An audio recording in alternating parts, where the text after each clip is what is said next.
Bon, les enfants sont au lit, on va enfin pouvoir tourner. Je ne sais pas si, comme moi, vous vous sentez un peu confiné.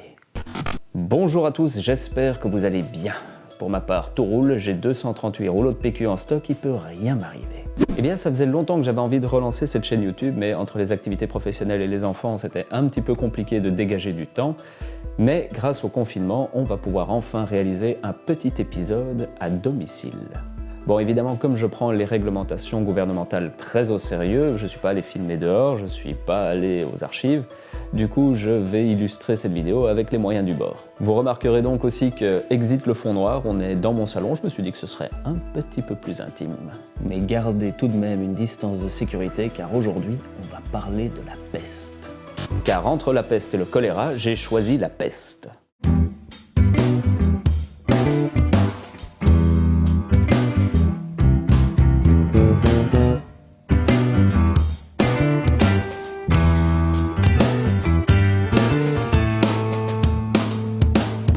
Je vous l'ai pas dit, mais j'ai aussi concocté un petit générique. Sans déconner, vous trouvez pas qu'il est hyper classe? Allez, on le remet! Non, rassurez-vous, je plaisante. Bon, évidemment, j'ai choisi cette thématique en rapport avec l'actualité, car ce n'est pas la première fois que Bruxelles est frappée de plein fouet par une épidémie. Il y en a eu pendant tout le Moyen-Âge et même jusqu'au 19e siècle. On en avait parlé un petit peu lors de l'épisode sur la Seine. Mais la maladie la plus célèbre qui a dévasté l'Europe, c'est bien sûr la peste. Je ne vais pas pouvoir vous détailler toutes les épidémies de peste qui ont ravagé Bruxelles, mais j'ai quand même trouvé quelques anecdotes insolites. On peut tout d'abord parler de la peste noire, la pandémie de peste bubonique qui a ravagé l'Europe au XIVe siècle.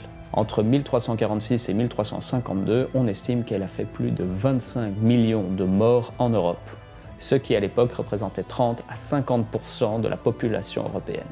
Alors ce fléau arrive dans nos régions en 1349, mais selon les sources que j'ai consultées, il semble que le Brabant ait été plutôt épargné par la contagion. Épargné par la contagion, mais pas par la haine ni par le fanatisme, car on voit apparaître une bande de pèlerins qui se promènent avec une croix rouge sur l'épaule, à moitié nus, et qui passent leur journée à se flageller.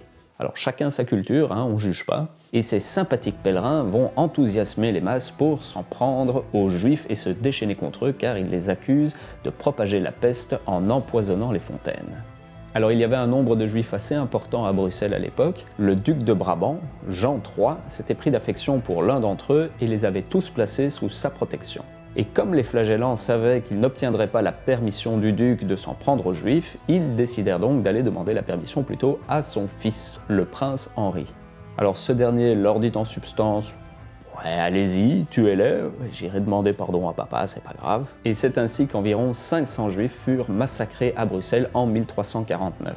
Même le protégé du duc, qui avait simulé une conversion au christianisme pour échapper à son sort, fut quand même accusé de profanation et brûlé vif. Bon, il y a quand même une petite justice, c'est que le prince Henri est mort quelques mois plus tard, la même année, dans un tournoi qui eut lieu à Bruxelles. Bon, ce n'est malheureusement ni la première ni la dernière fois que les juifs seront accusés de répandre la peste, ou tout autre malheur qui s'abat sur le monde. Rappelons d'ailleurs qu'à l'époque, et même parfois encore aujourd'hui, la peste est considérée comme une punition divine. Alors quand on cherche un responsable de la colère de Dieu, on se tourne naturellement vers le juif qu'on considère à l'époque comme l'ennemi du christianisme. Et on se dit que dans le doute...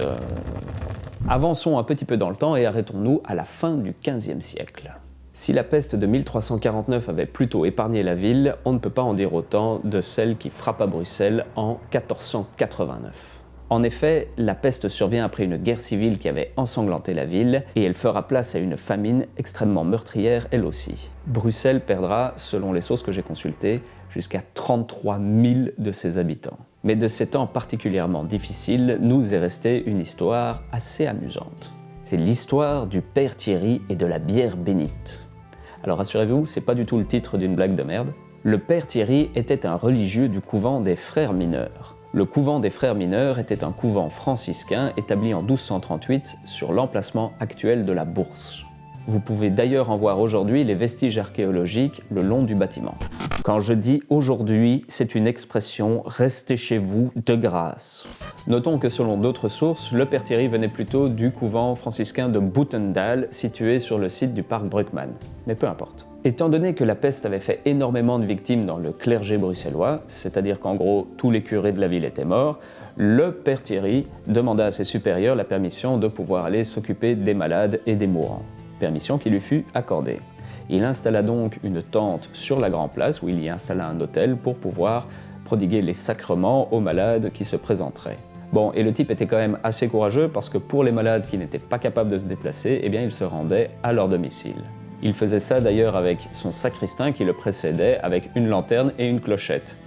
Alors son sacristain va finir par lui aussi mourir de la peste, mais ça ne va pas empêcher le père Thierry de continuer tout seul en tenant lui-même sa clochette et sa lanterne. Avec l'arrivée de l'hiver, il dut abandonner sa tente sur la Grand Place à cause de la météo et particulièrement des vents violents.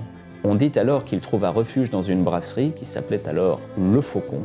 Et si l'on consulte le livre intitulé « Histoire de la religion catholique en Brabant et en particulier à Bruxelles où exposé des combats que cette religion a eu à soutenir pour s'étendre et s'affermir en Belgique », qui est, j'imagine comme le mien, votre livre de chevet, on apprendra que cette brasserie fut la seule à être épargnée par la contagion. Et mieux encore, que la bière qu'elle produisait guérissait les malades et protégeait ses consommateurs de la contagion. Une bière sainte, une bière magique. Bon, j'avoue que j'y crois pas trop, mais en ces temps difficiles, on n'est jamais trop prudent.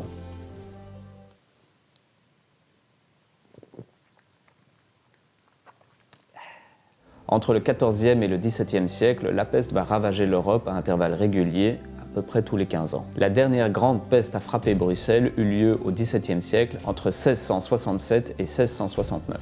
Elle disparut mystérieusement par après, probablement due aux améliorations des conditions d'hygiène dans les villes. Bon, l'épidémie qui nous frappe aujourd'hui n'est évidemment pas comparable avec la peste et heureusement, nos connaissances médicales et scientifiques ont nettement évolué. Cela dit, nous aurions tort de nous croire à l'abri des fausses croyances et des comportements ridicules. À ce sujet, je vous mets en lien dans la description une vidéo de La Tronche en Biais, une chaîne YouTube que je vous recommande vivement et franchement, ça fait froid dans le dos. Donc voilà, j'espère que cette vidéo a égayé un petit peu votre confinement, même si le sujet était un petit peu thématique, mais donc du coup pas très marrant. En tout cas, moi ça me fait très plaisir de vous retrouver, je suis très content de relancer cette chaîne YouTube, même si j'aurais préféré évidemment le faire dans des circonstances un petit peu plus joyeuses. Si vous avez des remarques, des commentaires, n'hésitez pas à m'en faire part ci-dessous. Bon, la situation d'or est assez difficile, donc il faut vraiment se serrer les coudes. Respectons les consignes gouvernementales, buvons une bière, parce que on ne sait jamais. Ne brûlons pas de juifs, on ne devrait pas avoir à le rappeler ça. En ce qui concerne l'avenir de cette chaîne, je vais essayer de profiter du confinement pour écrire les nouveaux épisodes. D'ailleurs, j'ai retrouvé en faisant des fouilles sur mon ordinateur des vieux rushs que j'avais tournés il y a 2 ans. Donc en principe, je vais pouvoir les utiliser pour vous présenter quelque chose très prochainement. Enfin, si les enfants me laissent un tout petit peu travailler. En tout cas, ça me fait vraiment très plaisir de vous retrouver. Et pour le reste, prenez soin de vous.